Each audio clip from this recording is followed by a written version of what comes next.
Congo. Les déclarations d'un chef d'État et de gouvernement après la fin des travaux. C-Web Info, 100% de l'information continue, 24h sur 24 sur 7, en cliquant sur cwebinfo.net. La première conférence internationale sur la déforestation et le reboisement vient de rendre publique sa déclaration, dite déclaration de Brazzaville.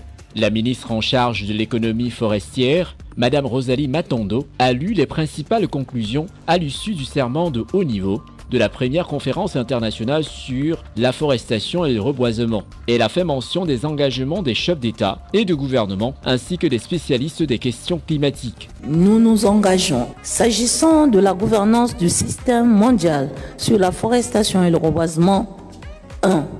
Recommander l'adoption d'une résolution par la 79e Assemblée générale des Nations unies pour endosser officiellement la décennie africaine et mondiale de la forestation et du reboisement, reconnaissant ainsi son importance cruciale pour la planète. Des engagements qui devraient être mis en œuvre par les délégués de l'Union africaine aux différents événements sur le climat à travers le monde. Il est donc nécessaire d'adopter une position commune, en particulier lors de la 79e session de l'Assemblée générale des Nations unies, afin d'obtenir davantage de soutien dans ce domaine. Selon le président de la République du Congo, son Excellence Denis Sassou Nguesso, il est essentiel de faire preuve de solidarité plus agissante. En vous traduisant toute ma satisfaction, je voudrais souligner la nécessité et l'urgence d'une plus grande mobilisation et d'un engagement résolu à tous les niveaux en faveur de l'afforestation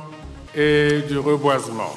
Les forêts dégradées ou menacées en Afrique et dans le reste du monde doivent retrouver toute leur vitalité en lien avec la préservation des écosystèmes de biodiversité et la lutte contre les changements climatiques pour la survie de l'humanité.